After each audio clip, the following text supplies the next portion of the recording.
একটা বক্তৃতা শেষ হয়ে যাবে। বলছি যে ফের একবার মমতা বন্দ্যোপাধ্যায় আজকে ফের বললেন যে বিজেপি চক্রান্ত করছে এবং হিংসুটে দল, তাই মেয়েদের নাম বাদ দিয়ে দিয়েছে কারণ বিজেপি ভীষণ হিংসুটে দল। আমার মনে হচ্ছে যে উত্তরবঙ্গে মহাকাল প্রতিষ্ঠা করতে গিয়েছেন, শিব ওনার ফাইল নেয়নি, মা কালী নেয়নি, জগন্নাথ নেয়নি, এবার শিব ঠাকুরের কাছে গেছেন, তিনিও ছেড়ে দিয়েছেন। গণদেবতা সিদ্ধান্ত নিয়েছে যে তৃণমূল কংগ্রেসের বিসর্জন দেবে।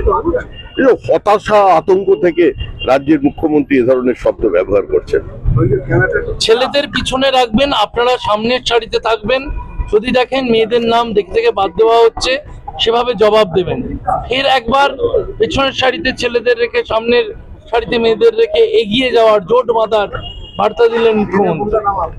মানে উনি জানেন তো ওনার আদরের সোনার টুকরো ভাইয়েরা যারা পশ্চিমবঙ্গের বিভিন্ন প্রান্তে ছড়িয়ে আছে তারা এখন জনরোষের শিকার, প্রার্থীরাও জনরোষের শিকার হয়ে যাচ্ছেন। তো সেই জন্য এখন বাঁচার জন্য মহিলাদের ঢাল হিসেবে ব্যবহার করতে চাইছেন।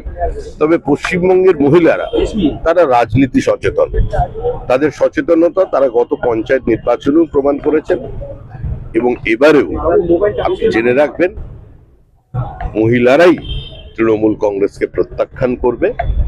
সংঘবদ্ধভাবে মানুষ, লিঙ্গভেদ নয়, সর্বস্তরের মানুষ ঐক্যবদ্ধ হয়েই তৃণমূল কংগ্রেসের শেষের সেদিনে পৌঁছে দেবে। পেট্রোলের দাম বাড়ছে, ডিজেলের দাম বাড়ছে, বলছে গ্যাসের দাম বাড়ছে, যারা নেতৃবৃন্দ রয়েছে বিজেপি তাদের গলায় দড়িতে মরা উচিত। বলছে বিজেপির নেতৃত্বদের গলায় দড়িতে মরা উচিত কারণ পেট্রোল ডিজেল গ্যাসের দাম বাড়াচ্ছে তারা। দড়িটা উনি দিয়ে দিন, তারপরে আমরা একটু চেষ্টা চরিত্র করে দেখতে পারি। কারণ পশ্চিমবঙ্গে তো কোথায় ঝুলবো সেটাও তো বুঝতে পারছি না। ব্রিজ বা কোনো জায়গায় ঝুলতে গেলে সেটাও তো ভেঙে পড়বে, সব জায়গায় তো গর্ত, বাঁধার জায়গা পাচ্ছি না আমরা।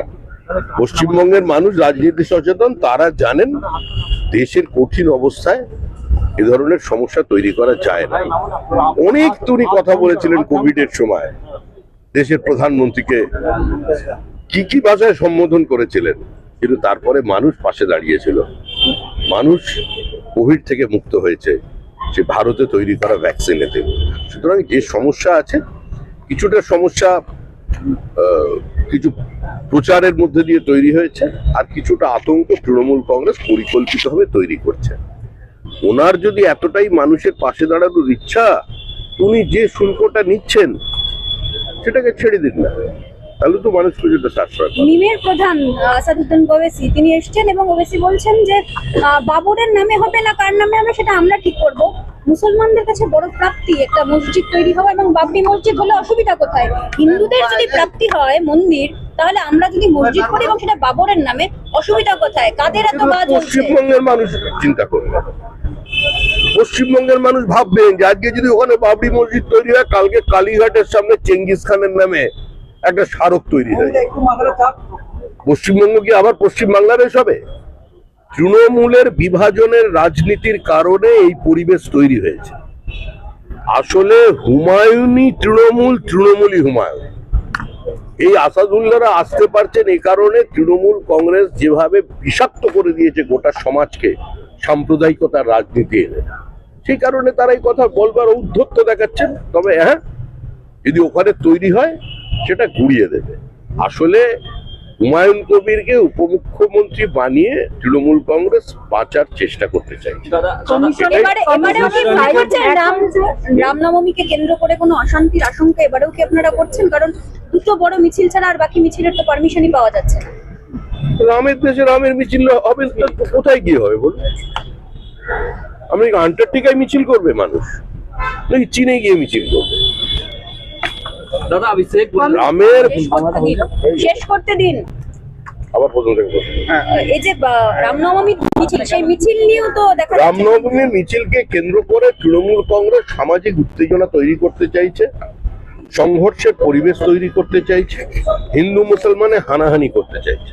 উত্তরপ্রদেশে তাকিয়ে দেখুন, সেখানে রামনবমীর দিনে যখন ভক্তবৃন্দ ওই রাম জন্মস্থানে যান, তখন বিভিন্ন মাজার মসজিদ থেকে ফুল ছোড়া হয়, নিচে তারা শ্রদ্ধালুদের শরবত খাওয়ানোর ব্যবস্থা করেন। আর পশ্চিমবঙ্গে মুখ্যমন্ত্রীর আমলে এখানে বিভিন্ন জায়গা থেকে পাথর ছোড়া হয়।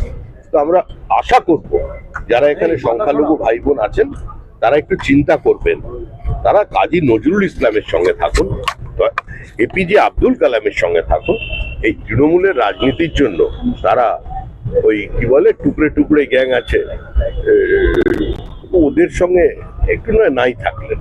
তারা ভেবে দেখুন তাদের ভবিষ্যৎটা কিরকম আছেন গত 15 বছরে, একবার আয়নার সামনে দাঁড়িয়ে নিজেকে প্রশ্ন করুন। কমিশনের সাইট হ্যাক হয়েছে, স্বয়ং মনোজ আগরওয়াল তিনি স্বীকার করছেন কমিশনের সাইট হ্যাক হয়েছে, চরম বিভ্রান্তি। ওটা কি সম্ভব? আরে ওরা বুঝবে, ওর সাইড হ্যাক হলো কি মনোজ আগরওয়ালকে কেউ পা ধরে টানলো, ওটা বিজেপির দেখার বিষয় নয়। ওটা রাষ্ট্রপতি দেখবেন, সুপ্রিম কোর্ট দেখবে।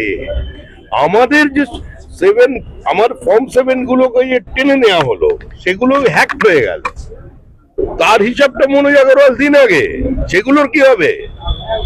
আমাদের ফর্ম 7 এর শুনানি না হওয়া পর্যন্ত এসআইআর কে শেষ করা যাবে না। No SIR no vote. মাঝপথে টাটা বাই বাই করে ভোটে চলে যাবেন, ওটা আমরা হতে দেবো না।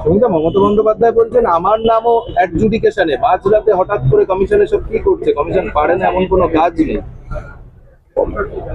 দেখুন, মুখ্যমন্ত্রীর সমস্ত কিছু বক্তব্যের প্রতিক্রিয়া দেওয়ার মতো প্রতিভা, রাজনৈতিক উচ্চতা কোনোটাই আমার নেই। আর পশ্চিমবঙ্গের মানুষ এই মুহূর্তে মনে করছেন যে তৃণমূল কংগ্রেসের বক্তব্যের কোনো প্রতিক্রিয়া যেন বিজেপি না দেয়। অহেতু ব্যাটারি পুড়িয়ে লাভ নেই, যা করার মানুষ করে দিয়েছে। কলকাতা পুরসভার 110 নম্বর ওয়ার্ডের জনপ্রতিনিধি স্বরাজ মণ্ডল, তাকে সেকেন্ড পোলিং অফিসার করার দায়িত্ব দিল এবার নির্বাচন কমিশন। এরকম কি সম্ভব? তৃণমূলের কাউন্সিলর তিনি সেকেন্ড পোলিং অফিসার। সেটা নির্বাচন কমিশন বুঝবে, আপনারা তো খবর পেয়ে গেছেন। নির্বাচন কমিশন কি করবে না করে নির্বাচন কমিশনের বিষয়। আমাদের একটাই বক্তব্য, সুষ্ঠু শান্তিপূর্ণ নির্বাচন, রক্তপাতহীন নির্বাচন, ভোট পরবর্তী, ভোট পূর্ববর্তী এবং ভোট চলাকালীন হিংসা মুক্ত নির্বাচন। এবং আমাদের যে ফর্ম 7 তার শুনানি সম্পূর্ণ করাটাই আমাদের তাদের কাছে দাবি। লিয়েন্ডার পেজের সাথে কার আপনার কোনো কথা হয়েছে? হ্যাঁ? লিয়েন্ডার পেজের সাথে কে লিয়েন্ডার পেজ?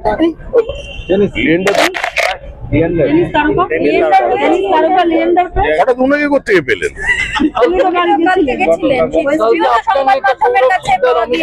সাথে কথা বললেন, বাংলার নক্ষত্র আপনার সাথে কথা বলে গেলেন না? আমার আসলে সাইজটা ছোট তো চোখে পড়েনি হয়তো, কিন্তু আমি ওনাকে দেখতে পাইনি। দেখলে নজরুল, কাজী নজরুলের বংশ, কাজী নজরুল ইসলামের বংশধর, ভারত বিখ্যাত প্লেয়ার লিয়েন্ডার পেজ, তিনি দেখা করতে এসেছিলেন। আমার সঙ্গে দেখা হলো না, এটা দুর্ভাগ্যের। একটু আপনি দেখা হলে পরে বলবেন যেন দেখা করতে। তৃণমূল ইসিআই কে একটা অভিযোগ জানিয়েছে যে নন্দীগ্রামের রিটার্নিং অফিসার কেন ভবানীপুরে, তিনি শুভেন্দু বাবু। আরে ভাই, প্রথম থেকে তো শুনলাম লোডশেডিং এর জয়, লোডশেডিং এর জয়, লোডশেডিং এর জয়। 5 বছর লোডশেডিং এর জয় বলতে বলতে দলটারই লোডশেডিং হয়ে গেল। রতি মহারথীরা দাঁড়াবে শুনলাম, কত কাউন্সিলর গিয়ে সরজমিনে ওখানে সার্ভে করলো, পুলিশ অফিসারের বদল করা হলো, বিশেষ দায়িত্ব নিয়ে একজন স্বনামধন্য পুলিশ অফিসার ওখানে পৌঁছে গেলেন। তারপরেও নন্দীগ্রামে তৃণমূল কংগ্রেস একটা প্রার্থী দিতে পারলো না, আমাদের থেকে ভাড়া নিতে হলো। এইভাবে ওয়াকওভার দেওয়ার চুল আগেই ছেড়ে দিতে পারতেন। তবে এটা নিশ্চিত, ওখানেও গেছে, এখানেও যাবে। নদীর ওপারেও তৃণমূল শেষ, এপারেও তৃণমূল শেষ। দিলীপ ঘোষের বিরুদ্ধে ইলেকশন কমিশনে অভিযোগ দায়ের তৃণমূলের। দিলীপ ঘোষের বিরুদ্ধে তৃণমূল ইলেকশন কমিশনে অভিযোগ দায়ের করেছে। পুলিশ একজন অফিসারকে প্রকাশ্য হুমকি দিয়েছে, ওসিকে প্রকাশ্য হুমকি দিয়েছেন এবং তার বিরুদ্ধে ইলেকশন পুলিশ যে হুমকি দিয়ে যাচ্ছে বিজেপির বিভিন্ন কর্মীদের বাড়িতে বাড়িতে গিয়ে মিছিলে না যাওয়ার জন্য, পুলিশ যে মিথ্যা এনডিপিএস কেস দিয়ে ঢোকাচ্ছে, সেটার কি হবে? দিলীপ ঘোষের বিরুদ্ধে অভিযোগ করেছেন, কারণ দিলীপ ঘোষ নেতা। যারা অভিযোগ করেছেন তাদেরও আমরা নামটা জানবো, আর যে পুলিশ অফিসার অভিযোগটা নিয়েছে তারও নামটা লেখা। নরেন্দ্র মোদী কালী কালী বলরসনা গান পোস্ট করেছেন, বাংলায় বাংলা গান পোস্ট করছেন, বাংলায় পোস্ট করছেন। নরেন্দ্র আপনি মোদী শুরু করেছিলেন জয়মা কালী বলে, জয়মা কালী বলে। নরেন্দ্র মোদী আজ মোদিজিও মা কালীর গান আজকে পোস্ট করছেন। শ্যামা সঙ্গীত পোস্ট করলেন বাংলা। আরে শ্যামা সঙ্গীত তো বাংলার প্রাণ। আমরা যদি মা কালীকে দিয়ে প্রভাবিত করতে পারি তবেই তো হবে। কালীর কার বলি চাইছেন সেটা দেখতে হবে এখন। হ্যাঁ, ইচ্ছাময়ী তারা তুমি, এখন তারার ইচ্ছা বদলে গেছে।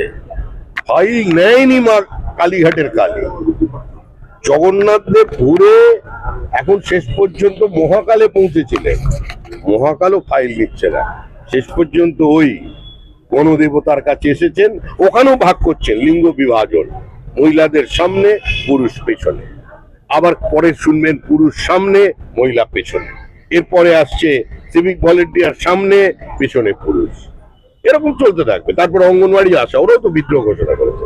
তো তৃণমূলের এখন কোনো ঠিকঠাক নেই, মোটামুটি চলে গেছে। Thank you, thank you, thank you.